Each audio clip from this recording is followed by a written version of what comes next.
welcome to the Gruber Morning Show. I'm Pete Gruber. And Mark Schaffner, good morning, and then welcome everybody. Yeah, so the image behind us, kind of a last-minute thing here. It's cropped a little bit narrow, but right by Mark there is a colorful lizard. And I just realized, running this through AI, which I sometimes do with these images, it distorted the heck out of that lizard. I don't think you can see it close enough, but the original probably should have just been left alone.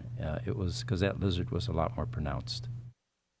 But anyway, that is supposed to be a lizard on that rock, and that we thought we'd go with that theme today, the southwestern theme. Oh, that is Arizona, I tell you. Yeah.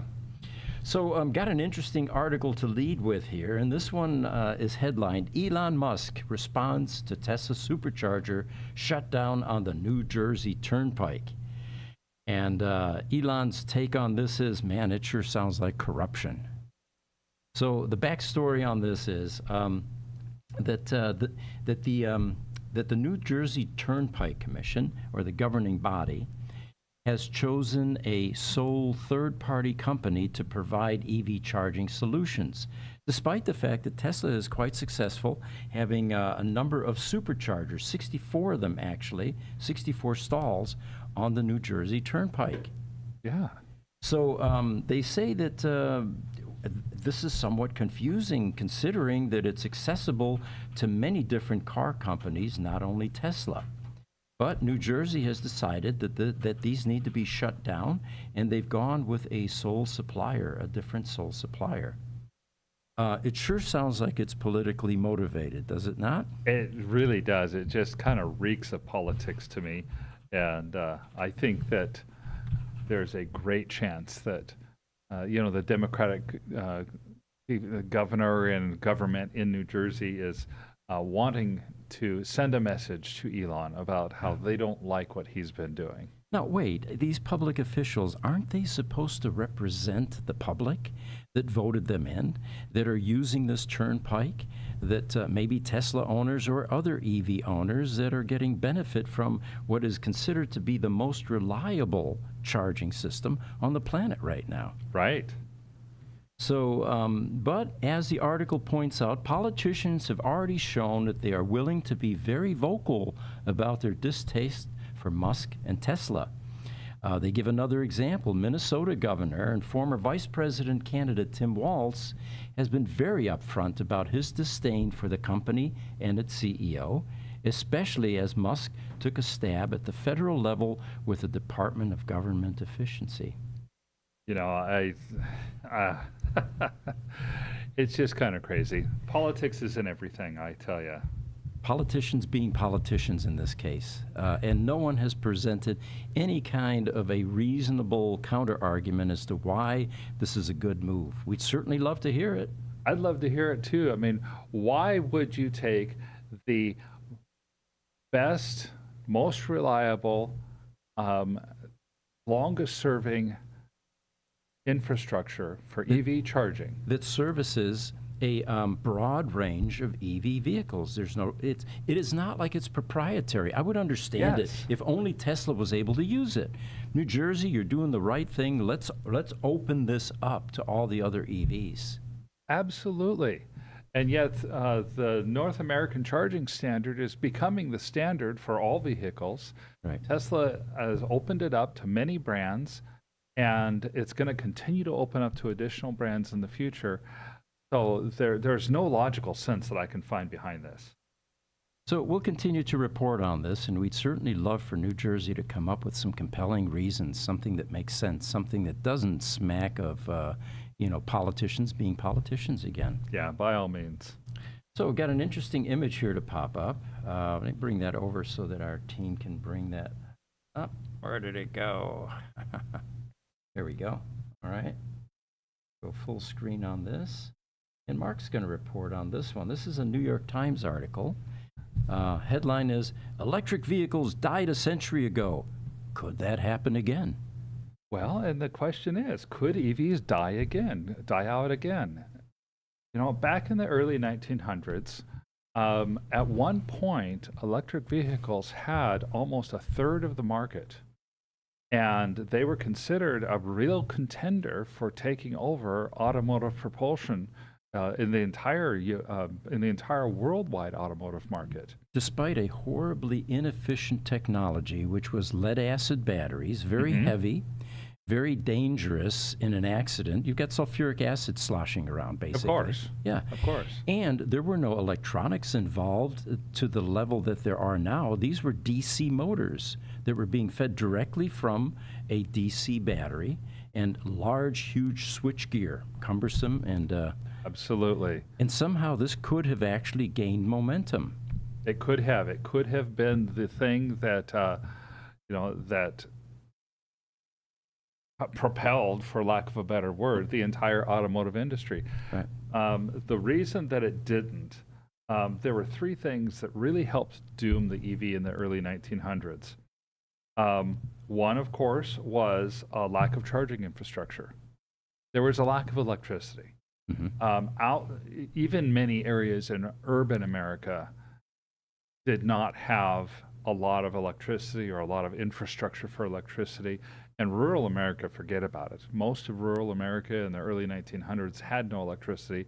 It was not until part of the New Deal in the 1930s when Franklin D. Roosevelt said, we want the entire United States to be electrified, was there a big push for electricity across the U.S. Right. And even then, it was the 1970s before the last of that electrification project actually was completed. So there were homes up into the 1970s that didn't have electricity.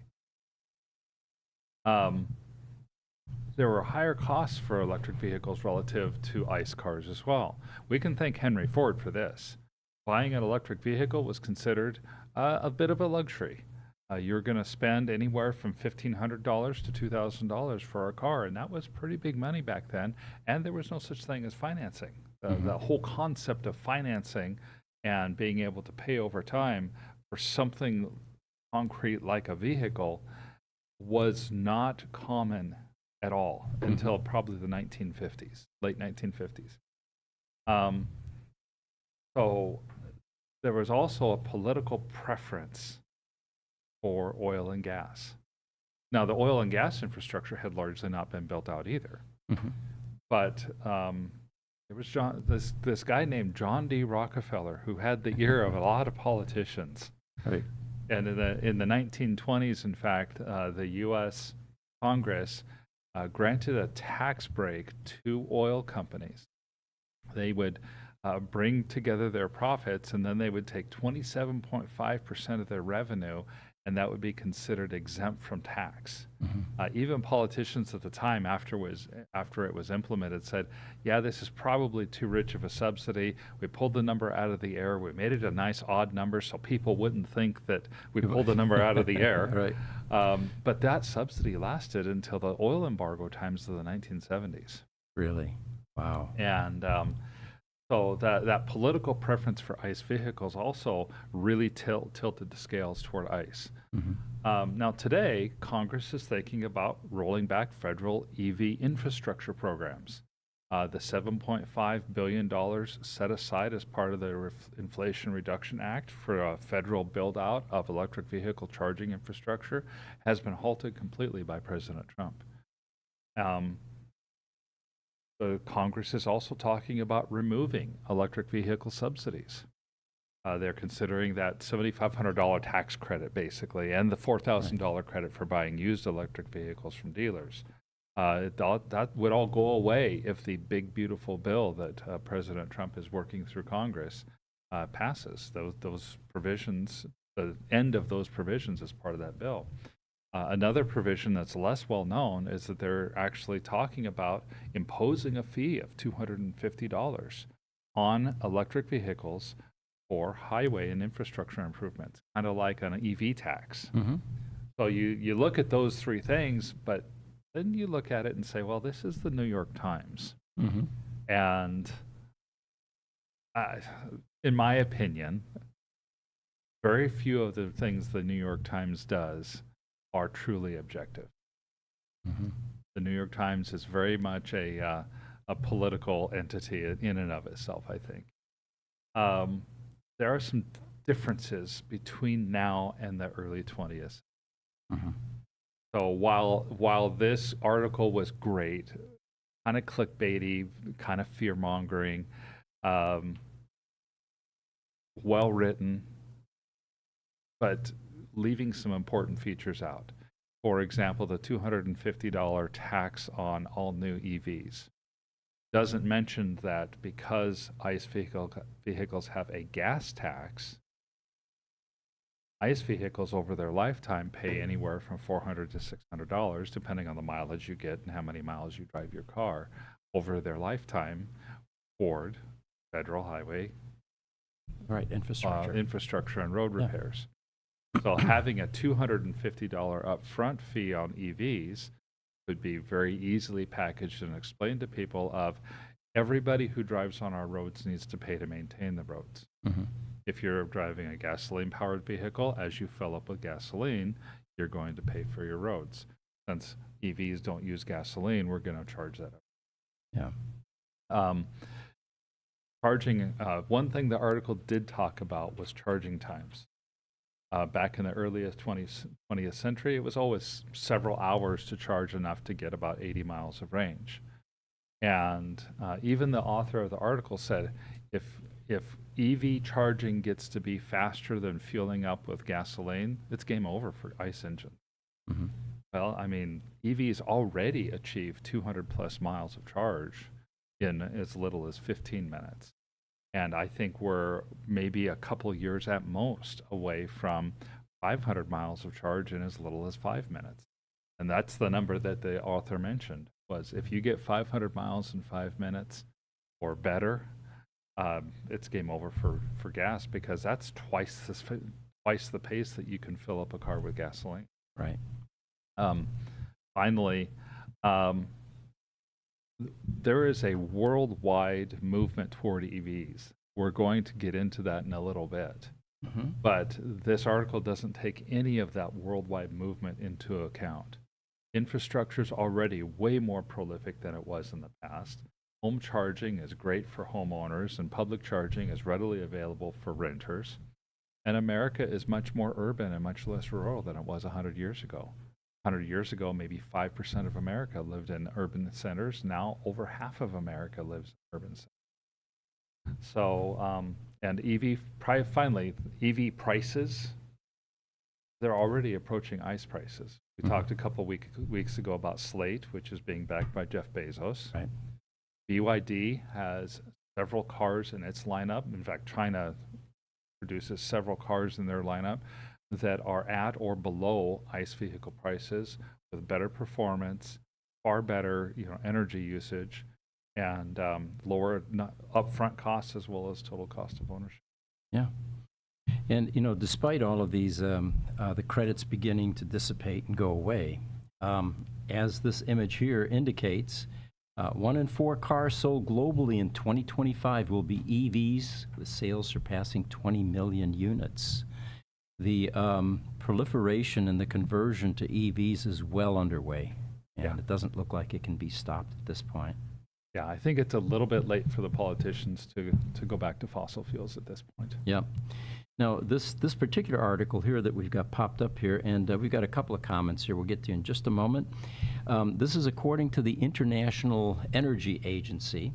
They say that electric vehicles are rising faster than at any other previous time. By 2025, a quarter of the cars sold worldwide will be electric. Increased adoption is definitely the cause.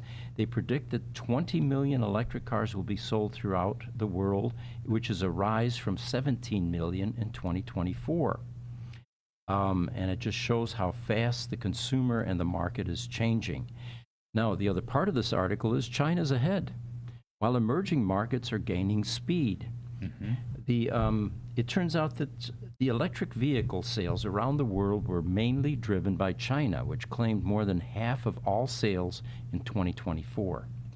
They sold 11 million electric cars in 2022, which is more than the entire world total from the previous year, with the Tesla Model Y as the most popular one in China, accounting for more than 48,000 units sold in just March alone. So it's not just Chinese cars, we have to consider Tesla Shanghai as a Chinese car. That's right. So Tesla has a part of this, or is playing a role in this. They also point out that Asia and Latin America are experiencing fast growth, with electric car sales up by over 60% last year. And these countries, they say, are serving as new centers of growth for electric vehicles. Prices are dropping, and most of the cars that arrive are being shipped from China again. Yeah. Now, they say the U.S., it does play a role here, saw some growth as well, with a rise of 10% in electric car sales. That brought EVs up to about 10% of total sales in the U.S. During the same time, however, they say Europe's economy stalled out since subsidies and other government measures dropped. But nonetheless, EVs make up around 20% of European cars being sold this year, with BYD dominating the EV market in Europe. Turns out that EVs are generally cheaper to operate. Even at $40 per barrel for oil, the cost of charging an electric car at home in Europe would be nearly half the price of gasoline cars. Because of this, lower operating costs continues to motivate consumers to purchase EVs. Well, by all means. The bottom line is people are going to look for what they feel like is the best bargain. Mm-hmm. And when they see a vehicle that tends to be more reliable over time because it has fewer parts to break, tends to be cheaper to operate over time, both in terms of gasoline and things like oil changes, routine maintenance stuff. There's a lot of people that go for that. Mm-hmm. And so it's, the market is going to take care of itself. People are going to look for what's the best value. Mm-hmm. YouTube, PYGKLB, thanks for joining us, by the way. He says, good morning. I watched an Out of Spec video on the New Jersey Turnpike issue. That would have been Kyle Connor. Yeah, Yeah. I think it'd be interesting to get his take on this. It appears that the changeover has been in the works for years, and that Tesla has been building a parallel system off the Pike. Well, that's good news. He also says, it seems to me that the best thing would be for Tesla to offer to sell the chargers to Applegreen. Upgrading them to Magic Docks would be ideal. That would be. Hey, Pete. Yeah. Yeah, I did some quick research after I saw that comment, and it looks like the New Jersey Turnpike already has an agreement with Applegreen Electric with other stuff. Mm-hmm. And so in 2020, they went to Tesla for the Superchargers, and then that deal expired. And so now they would just want to get more universal, and I think they want to stick with Applegreen since they already are doing business with them. So it sounds like they're just shifting everything over to Applegreen Electric, and the deal was done a couple years ago, and it's just going into effect this month. Okay, so maybe it is not as politically motivated as it looks like on the surface, but you still have to wonder, why change the apple cart? And Tesla also they're already constructed a 116 supercharger stall near the Turnpike to continue servicing their customers. So it sounds like they might have actually known this was going down already. Also, too, it sounds like that users using Applegreen might actually save a few pennies too, charging. Interesting. Yeah, but why let a reasonable store get in the way of good politics? Right. Good point. Well, here's an interesting headline. Cybertruck battery and drivetrain warranty goes up to 8 years or 150,000 miles. So it looks like Tesla is highly motivated to continue to sell the Cybertruck. You're hearing a lot of clickbaity type articles about how the Cybertruck is suffering and that it hasn't lived up to expectations. What's your take on that? I happen to agree with the article that it really looks like the Cybertruck is rapidly becoming the next Ford Edsel. Really? Yeah. I don't mind seeing the Cybertruck, and it's got some really cool features. On the top of the list for me is a steer-by-wire. I would love to have a chance to drive one, if only to experience what steer-by-wire is really about. But I talked to my wife. The Cybertruck is a thing of nightmares. to her. Yeah. She's just like, to her, it's the ugliest car that's ever been made. Interesting. Yeah. And so, and then you look at the numbers and say, well, if Tesla's truly sitting on, as rumored, $200 million worth of Cybertrucks, Yeah. even for a company that big, that's a lot of inventory that they're going to want to move. Kind of reminiscent of a rock star band with a one-hit wonder, Yeah. But I mean, the way that the acceptance initially of this truck was just unprecedented. Compared to any other Tesla vehicle. Well, maybe the Model S came close. That got accolades right from the get-go, I remember. It really did. How long will Tesla have to go before they start offering new Cybertrucks at a discount price? Yeah, I think they're already doing that, aren't they? Or did we report on that? Yeah, they're starting to do some, but more of their discounts have been in the terms of 0% financing or other financing things. They're trying to hold the line on the price. But the reason everybody signed up for the Cybertruck was that it was going to be a sub $40,000 vehicle that was going to get as much as 400 miles of range. And now, in order to get the maximum range, well, you can't buy maximum range anymore because they discontinued the extra pack. And the base truck is $60,000. I honestly think if they brought their price down a little bit, people would buy it. Yeah. They just feel like it's not the value that they wanted. Well, let us know how you feel about the Cybertruck. Yeah, it'd be interesting. So here's another one. Get this image up here. There we go. So Tesla using Autopilot technology is 10 times less likely to be involved in an accident. So it's hailed as 10 times safer. When I first saw this article, I remember in the last century, there was a Bayer aspirin commercial. And it was one of those commercials that they, just endlessly repeat, and you can't get it out of your head. But it is 99% more effective. But they never told you more effective than what. Right. It was marketing at its worst, actually. And very few people caught it. I remember one of my high school teachers said, "Have you guys ever considered this slogan?" And he was trying to acquaint us with critical thinking skills. Okay. In retrospect now, right? Yeah. But this one does give a reason. It's 10 times less likely to be involved in an accident. And you know what? I can't disagree with this in any way, shape, or form. I was coming to work. It was Saturday morning. I was sitting at I-17.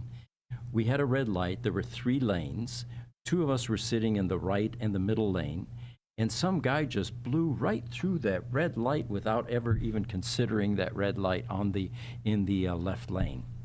Had there been any traffic coming either direction, we would have been involved or witnessing an accident. And the safety on the roads, I'm going to go on a soapbox here, is not what it used to be, folks. I mean, people just don't drive well anymore. This morning on the way to work, suddenly I hear a bunch of honking. 3 cars up ahead, somebody sitting at a green light, distracted with his cell phone, I'm sure. Yeah. It's dangerous out there these days. So we'll report a little bit later in this segment about how the Waymo now has some competition with the Tesla products. I think there is something to this. When you say 10 times safer than what? Well, 10 times safer than not having the autopilot or automation. It just reminds me, just yesterday, I'm sitting at a light. I see the green arrow come on. People start turning the other way. The guys that's in the left-hand turn lane next to me, just tooling around, looking down. You can tell they're kind of looking down and, he's just looking at his cell phone. Yeah. He didn't start his turn until the green light turned yellow. Mm-hmm. Fortunately for him, there was nobody behind him. Right. YouTube, PYGKLB again, he says, Applegreen is the operator for the whole travel center.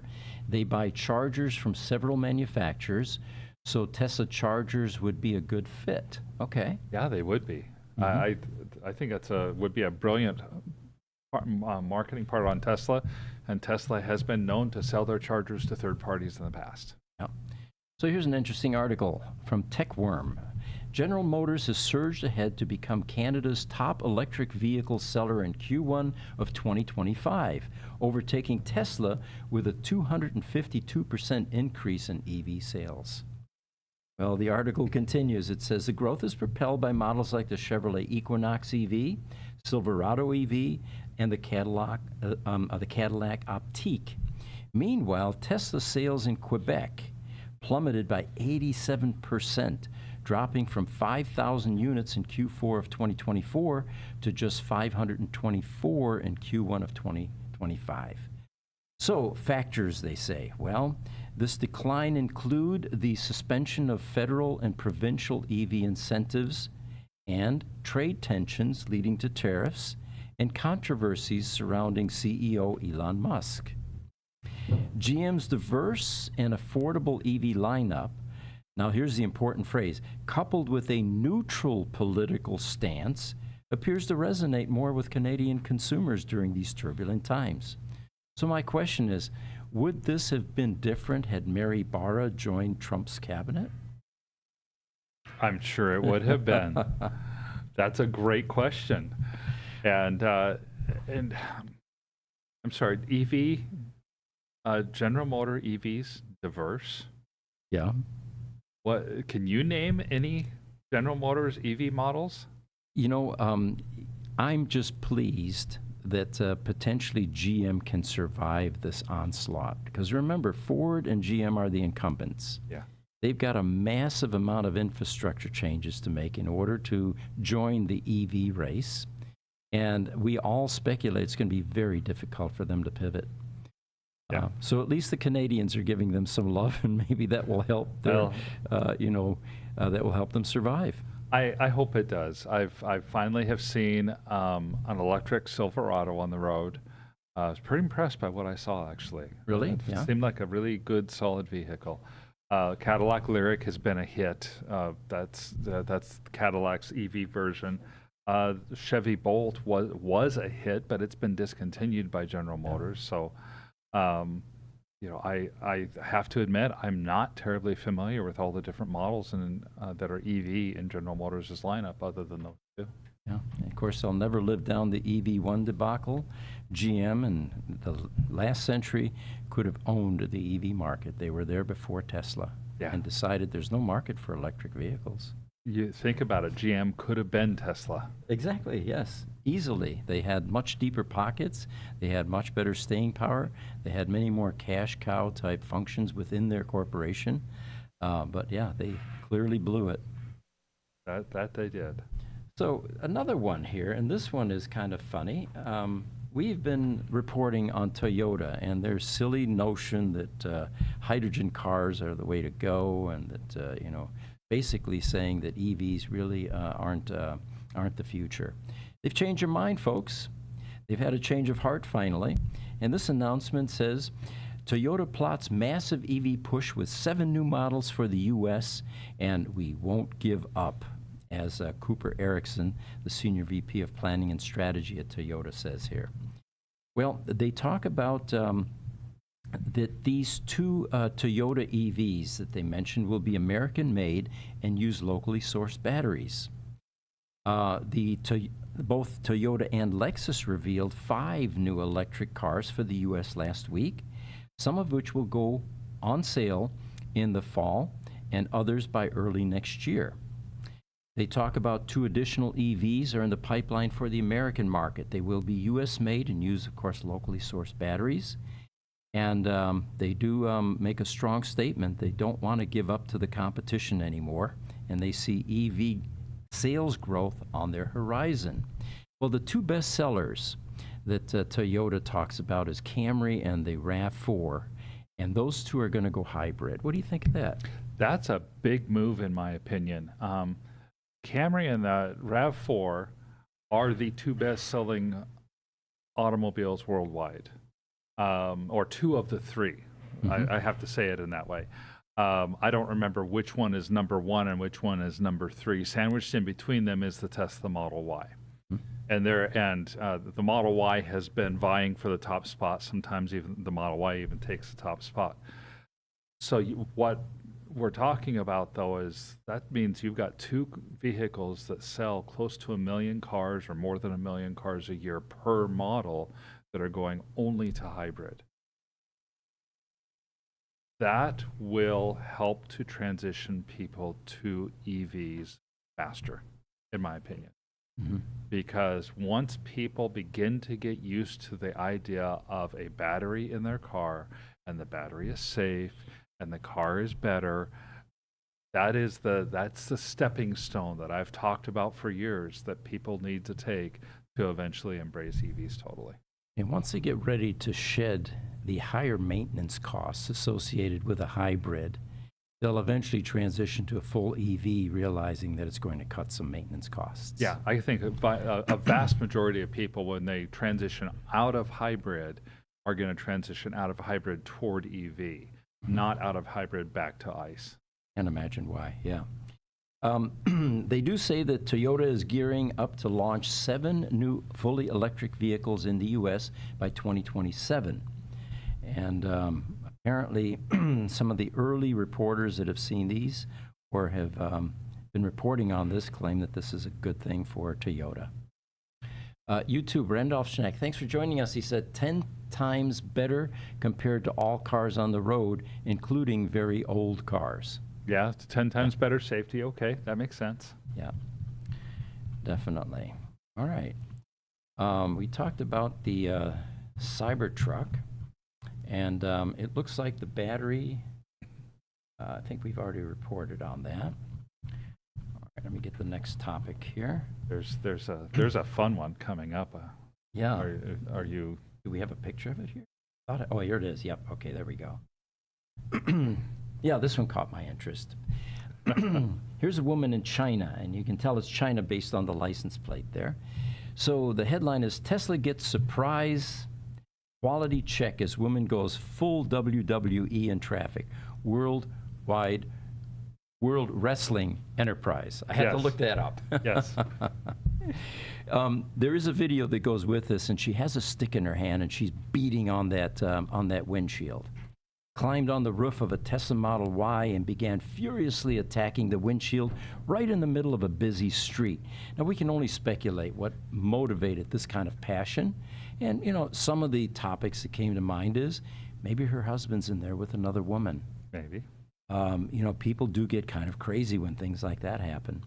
So the article says, while the motive behind the outburst remains unclear, what is truly surprising is how the refreshed Model Y glass held up during the assault. You'd have to watch the video, and if you Google this, I'm sure you'll find it. But she's literally beating on this glass.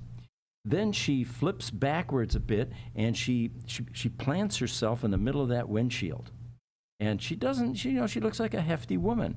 Normally, you see during these protests, when people get up on cars, they can kick in windshields.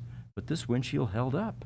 It did, and unless we misinterpret, I watched this. I actually watched it several times. It's really entertaining.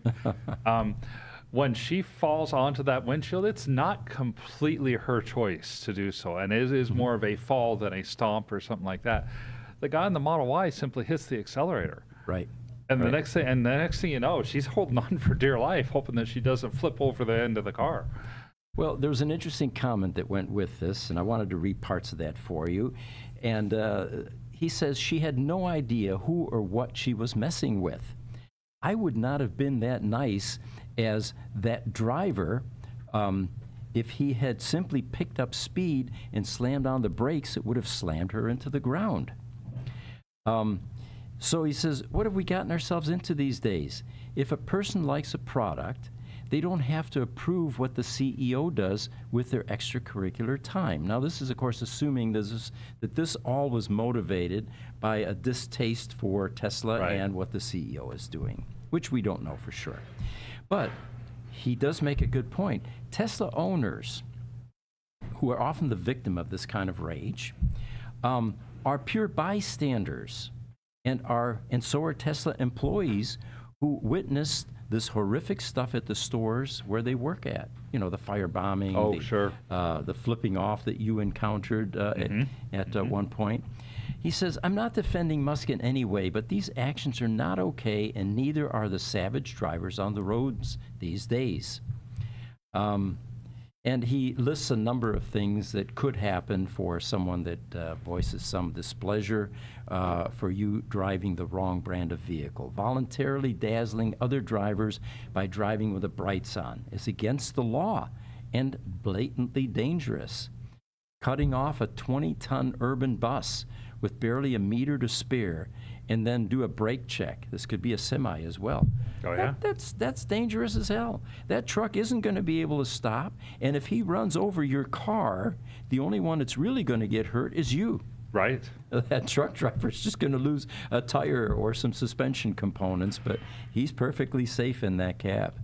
So he goes on, he says, all of these are an act of violence, granted, passive, but it still goes into the violence category, as any truck or bus needs a safe distance to be able to brake safely for the passengers on board or the vehicle that is causing him to brake. He says, remember, you are operating 2-ton cars, and a car or bus will crush your car, and you will not sustain minimal damage. All right. Randolph Schneck on YouTube has a comment about our past conversation on hybrids. He says, yes, plug-in hybrid, I agree. Plain hybrid, I don't really see as a bridge.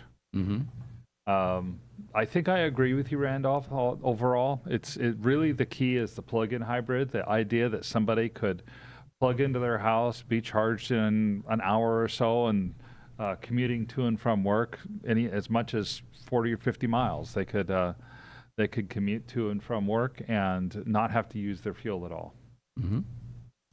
I'm so pleased that we have TikTok joining us again. We had some technical difficulties over the last few podcasts, and it looks like our TikTok audience is back. Popular says, Tesla, I love it.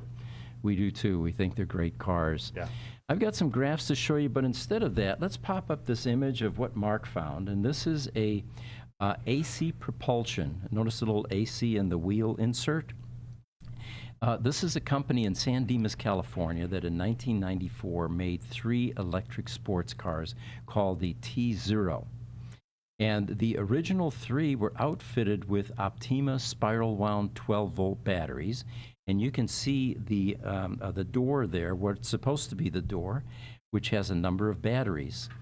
There were 12 on each side of the car, and then 4 underneath the power electronics module in the back for a total of 28 12-volt lead-acid batteries. The reason we know this is we purchased one of them 10 years ago or so, one of the 3 in existence in the world, very rare cars. And what makes them so unique and special is they were the car that inspired Martin Eberhard and Mark Tarpenning to consider building a EV company centered around sports cars, which later on became the Tesla Roadster by the time Elon joined. Now, I realize this is my speculation here completely, but could you see, I don't know which one it was, if it was Mark Tarpenning or Martin Eberhard, who helped work with the Barnes & Noble Nook. But they had the small lithium-ion batteries in the Nook. And don't those spiral-wound cells look amazingly similar to an oversized lithium-ion battery? It does. Instead of a 4680, it looks like a 120 by 500 or something battery, which is, you're right. Maybe that was the inspiration. The way that Martin tells it, though, is that the e-books business that he was in was using what they called at the time laptop batteries. And they had a much higher energy density than any other type of battery that was available at the time. In fact, they started using them in power tools, quite commonly.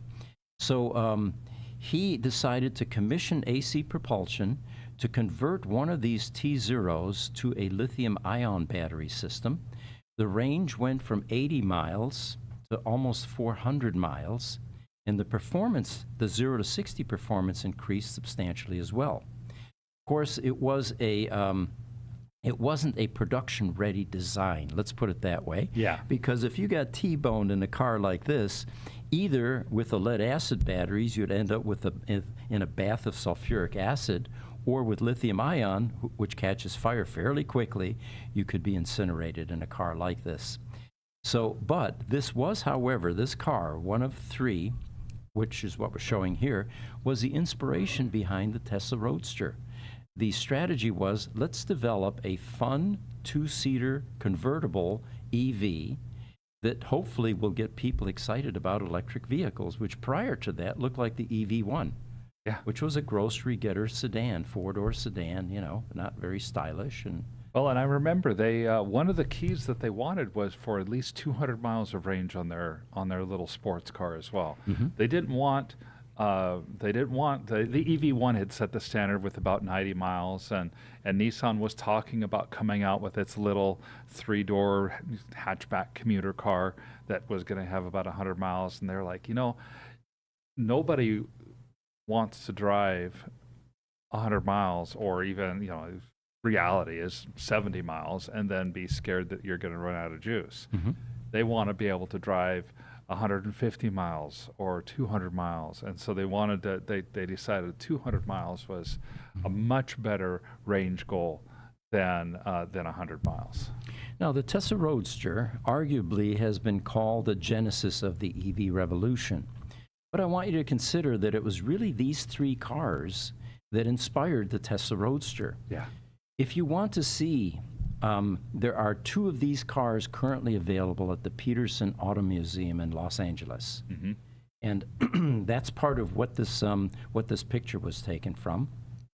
We have a third one, which is up on a wall in our Gruber Motor Company service center, which shows a cutaway version. The reason for that was our car went through a fire and the body burned off, but the chassis is there. Right. And what we did was we actually replicated all 28 lead-acid batteries in that cutaway version, mounted up on the wall, so you can see the design innovation that really was created with this tZero concept. All right, well, we've come to our half-hour plus mark. We want to thank everybody, as always, for joining us. I'm Pete Gruber. I'm Mark Schaffner. Have a wonderful week.